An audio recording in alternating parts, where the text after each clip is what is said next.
A custom cocktail for my favorite son-in-law, she beamed.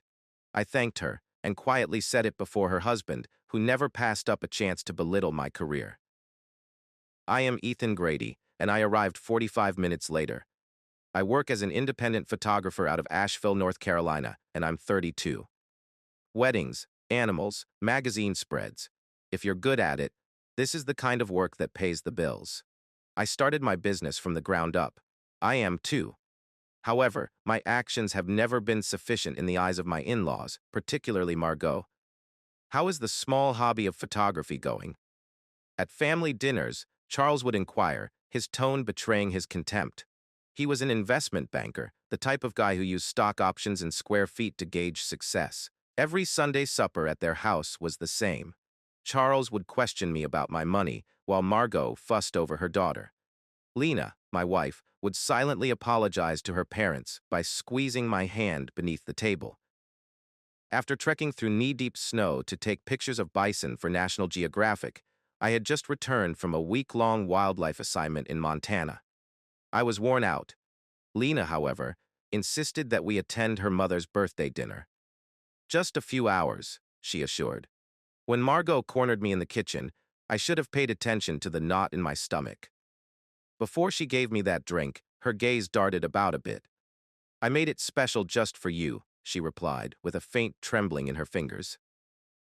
There was a problem. I simply had no idea how terrible things were going to get.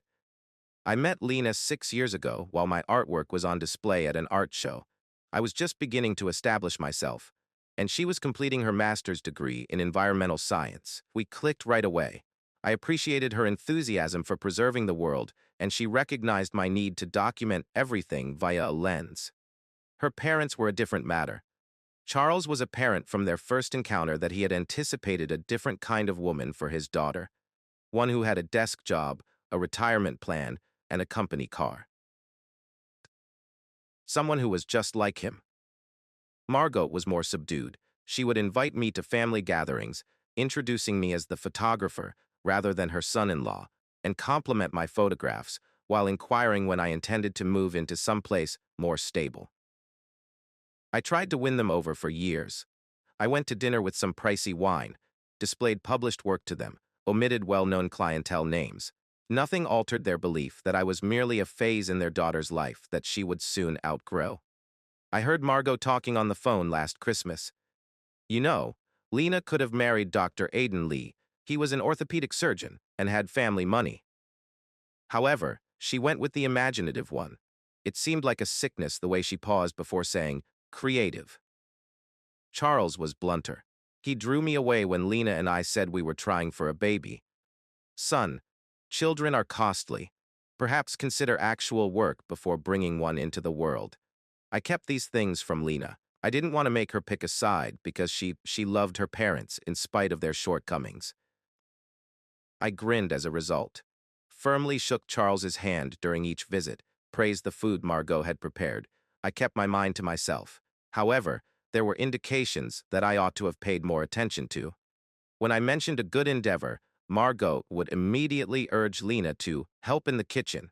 How Mom would unintentionally leave me out of family pictures. The moment Charles, looking right at me, recommended therapy for Lena's impulsive decisions. I chose to disregard it all in the hopes that acceptance would come with time. I was mistaken. I returned from Montana with windburned cheeks and a memory card filled with pictures that would pay our mortgage for the next 3 months on the Friday of Margot's birthday dinner. I was exhausted. However, after taking a shower and putting on a button-down shirt, I headed to her parents' colonial-style house in the affluent area of town. Dinner got off to a typical start. Charles boasted of a recent transaction. Margot fussed about the arrangements on the table. Lena's brother Lucas had a courteous talk with his wife, Nina. As I counted down the minutes till we could depart, I drank a drink. Margot declared she had prepared her famous sangria for dessert after the main course. She vanished into the kitchen. I volunteered to assist with the glasses. At that moment, I saw that she was wearing 2 glasses that were different from the rest. She poured something from a tiny vial into one of them as I walked in. It wasn't a seasoning or garnish. It had no color or smell, and as soon as she heard my footsteps, she put the vial away. "Oh, Julian," too optimistically, she declared, "I've got this. This is for you. For my favorite son-in-law, a special recipe." My throat constricted. A barely noticeable layer was hovering on top of the glass, capturing the light. I took both of the glasses she had made and said, "Let me help you carry these." Charles was in the dining room, scarcely looking up as I walked up to him, reading his phone. "Sangria, sir?" In front of him, I set the tempered glass. I pretended that I preferred water with my dessert and watched him drink instead of taking it myself. After 45 minutes, Charles was rushing to the restroom, pallid and perspiring. The house reverberated with the harsh sounds of his affliction. When Margot realized what had happened, the color left her face. Across the table, her eyes locked with mine, and I knew two things for sure at that instant. The attempt to poison me was made by my mother-in-law. She was aware that I was aware. I didn't respond, avoided confronting her. While Lena hurried to see how her father was doing, I just finished eating my chocolate cake. In the confusion that ensued, with Margot stuttering about rotten shellfish and Charles saying it had to be food illness, I discreetly snatched the untouched glass that was intended for me. There was a change within me. I didn't feel particularly hot or enraged. It was chilly, intentional. I wasn't going to ignore this. However, I also wasn't going to argue with them. I was going to force them to confront their true selves. I gave the glass to Dr. Mason, a former client who oversaw a toxicology lab, the Monday following the dinner. "Is it professional or personal?" As I described what I required, he inquired. "Families matter," I answered. He called 3 days later. "Julian, that beverage included benzodiazepines. Not deadly, but enough to render someone unconscious for several hours, maybe leading to some memory loss. Where did you purchase this?" After thanking him, I requested a written report. I didn't respond to his query. I told Lena that evening that I wanted to take a break from Sunday dinners for a bit, claimed I had an exhibition coming up and wanted to concentrate on it. She understood, but she was disappointed. I kept the test results from her. Not quite yet. First, I needed additional details. I dug about for the following 2 weeks. 3 different doctors had prescribed Xanax to Margot. For years, she had been increasing her dosages by 2 and 3 times.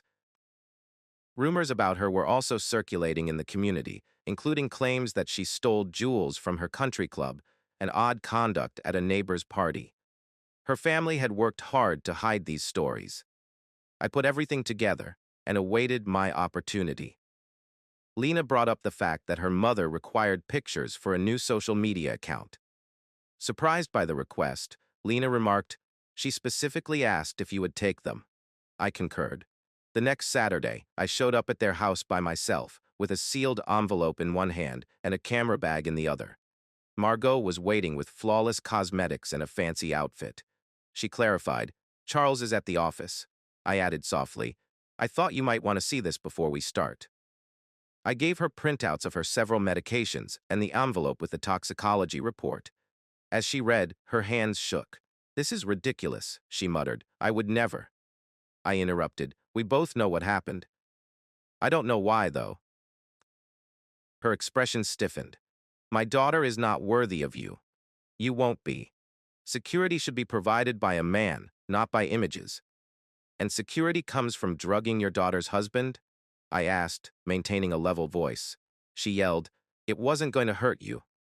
Just make you feel ill, 'cause you'd have missed the absurd gallery opening you've been discussing for months. Prove to Lena that you are untrustworthy." I gave that some thought. "Now, let's see what happens next," I remarked. "You will explain what you did to Charles. Then, both of you will begin to treat me with respect, not because you have suddenly changed your opinions about me, but rather because Lena would otherwise discover the true identities of her parents." Margot's laugh was a hollow one. "She won't ever think you're better than us." I grabbed my camera bag. "Perhaps not. She will, however, accept the lab report, as well as the prescription documents. Additionally, you have alienated your neighbors. Is your relationship with your daughter something you're willing to risk?" I didn't take a single picture before I departed. Margot called Lena crying that night, claimed that throughout our session, I had acted inappropriately. claimed that I had been aggressive and menacing. I was unable to conceal the facts after Lena confronted me. I showed her everything, including her mother's increasingly nasty text messages over the years, the lab report, and the prescriptions. She insisted my mother wouldn't do this, but there was no conviction in her voice. She approached her parents the following day. She came home with red eyes from crying, but I wasn't there. She muttered, "My father says it's all a misunderstanding. That because you are insecure about your career, you are attempting to cause a rift between us." I simply nodded. This was what I had anticipated. "What are your thoughts?" I inquired. She didn't respond, simply turned away from me and climbed into bed. Despite my efforts to push back, I had somehow gotten myself further caught in their web. They had succeeded in casting doubt on the one person whose opinion mattered most to me, and now I was the antagonist in their tale. Lena seldom spoke to me for 2 weeks. She went by herself to her parents' house, returned with fresh doubt and red eyes. I immersed myself into my work, staying in my studio for extended periods of time as I waited for the storm to pass. Then I received a package. My name was written in an unknown handwriting across the top, with no return address. There was a message and a USB disk inside. "You ought to view this." V stands for Nina, Lucas's spouse.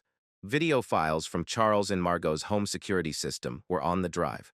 The night of the supper was indicated by the timestamps. Margot, obviously putting something to drink, was in the kitchen. I was going in. "I'll take the glasses." Charles was sipping from the tainted one. However, there was more. Footage taken after we had departed. Margot yelled at Charles, accusing him of using the incorrect glass. Charles responded by yelling, "You have already engaged in similar behavior." I saw the video 3 times in an attempt to comprehend what I was witnessing.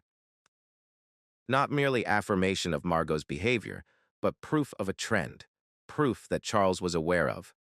The following file showed Margot and Charles fighting in their living room 2 days after the supper. "About me." "He is aware of what you did," Charles remarked. "So what?" Margot answered, unconcerned. "His word is against mine. He will never be Lena's first choice over family. She is not the daughter I raised if she does." She spoke without hesitancy and with a chilly demeanor. "Don't be alarmed," Margot added. "I've already begun discussing their marital issues with her. Sowing seeds. She will be filed for divorce by the time I finish, and she will believe it was her idea." With trembling palms, I closed my laptop. I wasn't the only one involved. This was a calculated attempt to manipulate Lena's life and keep her away from anyone who didn't share their beliefs. They have been doing it for years as well. I gave Nina a call right away. "What made you send me this?" "Because when I married Lucas, they did the same thing to me," she said. "They attempted to split us up. They said I wasn't good enough for 2 years. Why didn't you tell us?" "It nearly succeeded. Lucas is unsure," she acknowledged. He worships his dad, has faith in all he says. He believes I'm paranoid, despite my attempts to tell him. I simply couldn't stand by and watch them harm someone else." Charles sent me a text the following day. "Let's have a conversation. Man to man. No spouses." At his country club, I got to know him. He was sipping bourbon in a secluded area while he waited. "Families are complicated," he started. "My wife can be challenging, defensive. However, she has good intentions." "You mean well when you drag someone?" I inquired. He dismissively waved his hand. "A miscommunication. Margot's anxiousness is treated with medicine. She most likely misplaced the spectacles. Charles, I have the security footage." Immediately, the warmth left his face and was replaced with a calculating, cold expression. "What are you looking for? Cash? Is that the point of this?" "I've always known that you wed Lena for money." I said plainly, "I want you both to leave us alone." "Stop implying that I'm not worthy, Lena. Don't meddle with our marriage." Charles leaned forward and said in a low, bitter voice, "You believe that we have never dealt with someone like you before? Individuals that wish to exploit our family?" He laughed. "Lena is going home, the place where she belongs. She always does. Ask her about Dr. Aiden Lay," he continued. "Before you do, ask her about the fiancé." I felt cold. "What are you discussing?" "Before she ever met you, Lena was engaged. Good man, physician. His background didn't sit well with us. It took us half a year to persuade her that he wasn't the right man for her. She ended it, came home to Daddy in tears. He grinned. Son, history repeats itself. I contacted Chloe Rains, Lena's college roommate, on the way home. Do you know someone by the name of Dr. Aiden Lee? Oh God, she exclaimed. That was terrible. He was ideal for her. However, her parents persuaded her that he was unfaithful. Proof that was planted. She had lost faith in him by the time he made an effort to be honest with her. Now there was no denying the trend. I wasn't the only one involved. It was about having total, oppressive control over Lena's life. They had also done it previously. I refrained from confronting Lena right away. Rather, I began collecting all the evidence I could locate. Dr. Aiden Lee was initially reluctant when I reached out to him. He sent me old emails between him and Lena. However, as evidence of how her parents had deliberately damaged their relationship after I described the circumstances. Other ex-boyfriends were contacted, Lena's old pals who had inexplicably disappeared. A trend became apparent. Lena systematically threw out of her life everybody who supported her independence. Nina gave us additional security tape, including snippets of Margot and Charles talking about their plans late at night. In one recording, Charles stated, once they divorce, we'll convince her to move back home. She can run the foundation, meet suitable men. I put everything on OneDrive, including the reports, documents, and video. After that, I asked Lucas and Nina to join me for supper. I kept it from Lena, not until dessert. I plugged my laptop into the TV after clearing the plates. I said, you two need to see something. We watched the video together for the next hour. Lena's face was white as she sat still. That's not my parents, Lucas said under his breath as he continued to shake his head. When it was finished, Lena turned to face me, her eyes silently welling up with tears. Why didn't you inform me earlier? I explained. Because I needed you to see it for yourself. Everything. In addition to what they did to me, they have been doing this to you all your life. Lucas got to his feet and said incredulously, these videos have been altered by you. This is not what my folks would do.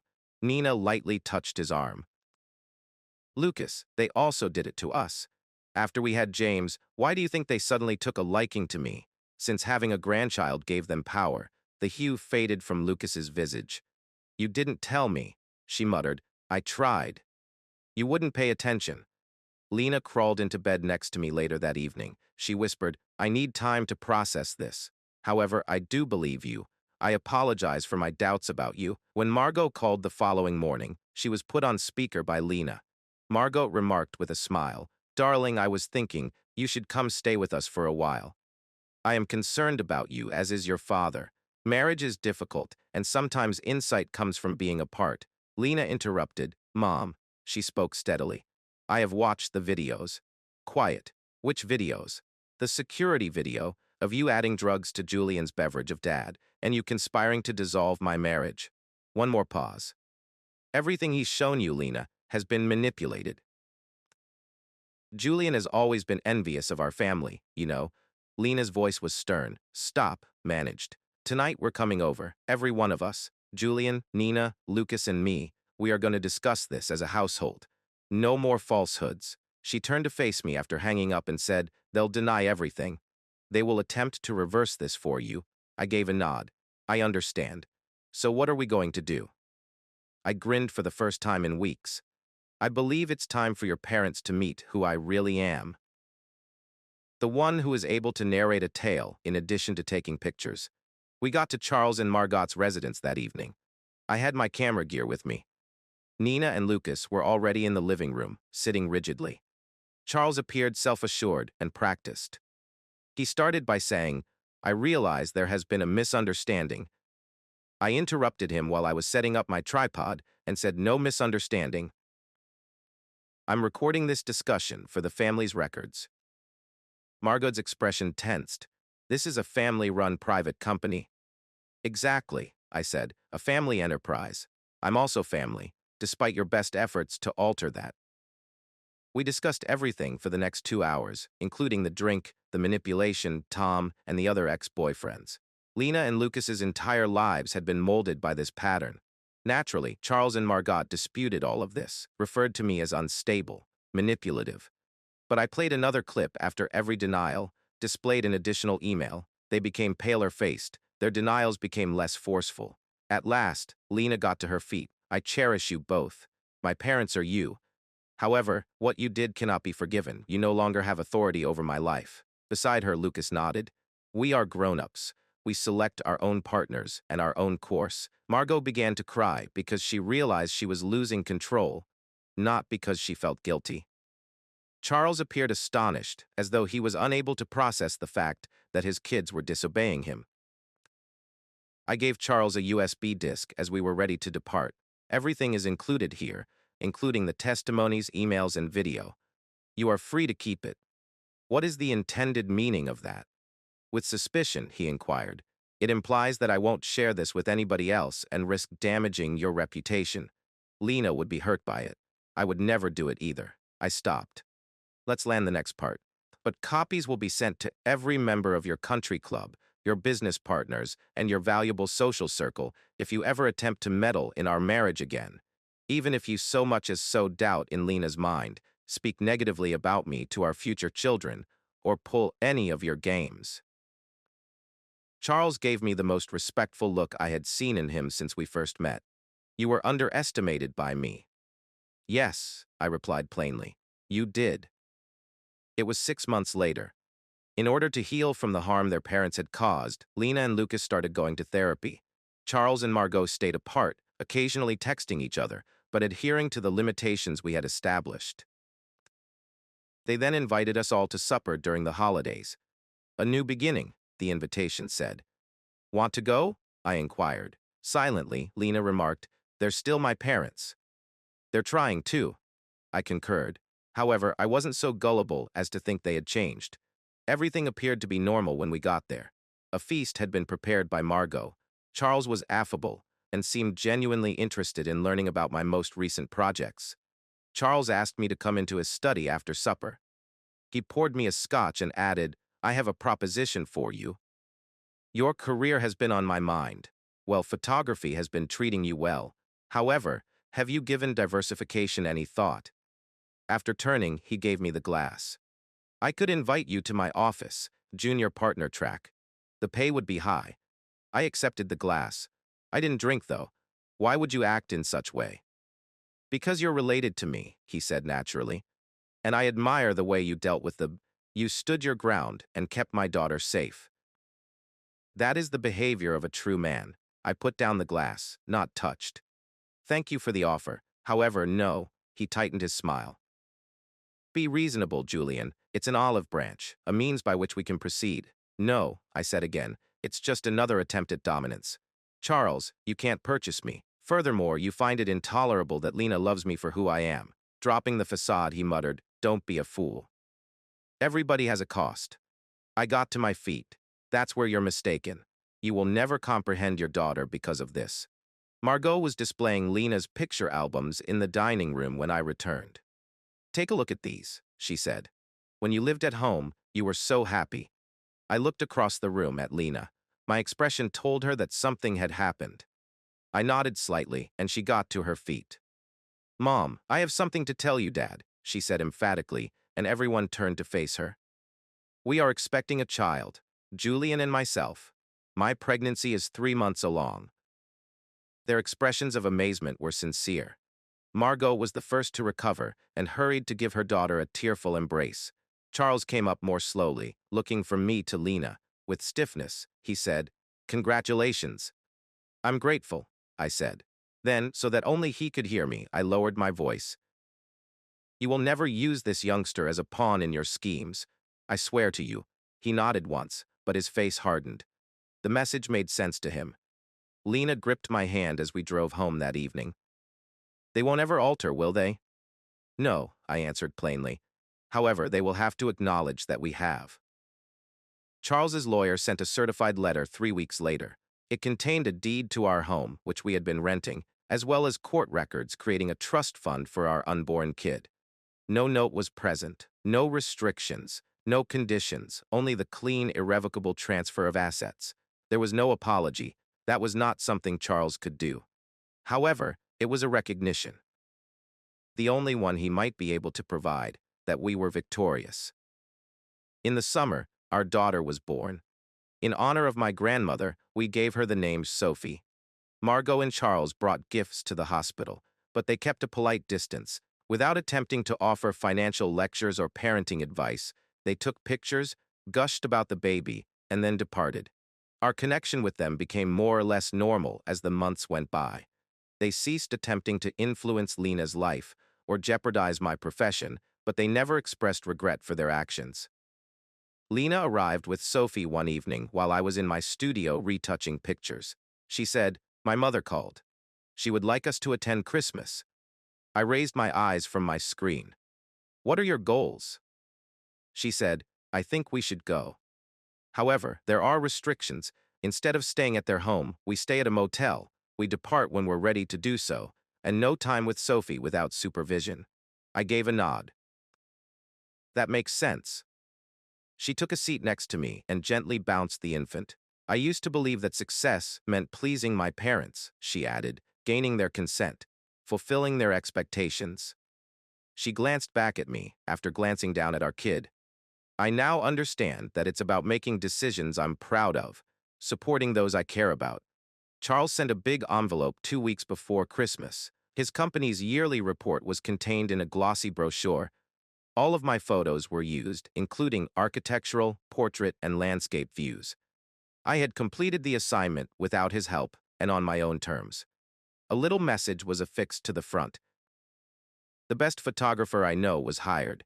I assumed you would want a copy, G." It wasn't pardon or peacemaking. Something else was involved. Maybe respect. The recognition that I succeeded, not on his terms, but on mine. I didn't thank him over the phone. We both realized that this had nothing to do with thankfulness. It has to do with acknowledging the new limits, the new normal. I set up shop in downtown Asheville that spring. Sophie was on Lena's hip as she stood next to me at the grand opening. My folks arrived from Oregon by plane. The room was crowded with friends and clients who were looking at the pictures I had taken over the years. Margot and Charles also attended. They didn't remain long at the conclusion of the evening. For a little moment, Margot held Sophie as Lena kept an eye on her. Charles shook my hand, gave the photos a seemingly sincere nod of approval, then walked away without giving me any advice on how to manage my company. That evening, as we were locking up, Lena inquired, "Do you believe that they have changed?" I gave the question serious thought. At last I responded, "No. However, they have acknowledged that they are powerless to alter us, and occasionally that's sufficient." Later, while Sophie was sleeping in her crib upstairs and we were sitting on our porch watching the stars rise over the mountains, I came to a realization that I had never been able to adequately explain before. Playing Charles and Margot's game had not won me anything. By not playing it at all, I had won. I refused to back down, safeguarded the important things, built my life in accordance with my idea of success, which is honesty and calm perseverance, rather than deception or manipulation. Ultimately, that was the most fulfilling kind of retaliation. Living a good life, according to my own terms, with my loved ones by my side. And that's how I reclaimed my story, not by picking fights or seeking revenge, but by sticking to my principles, defending what was important, and creating a life based on the truth. Choosing peace, becoming stronger, and just refusing to play their game might sometimes be the most effective form of retaliation. Set boundaries, concentrate on getting better, and keep in mind that you don't have to fight to win if you've been harmed or deceived. I would also like to hear your experience. Have you ever chosen your own form of retaliation after being betrayed? Leave a comment. Together, let's discuss, work through, and develop.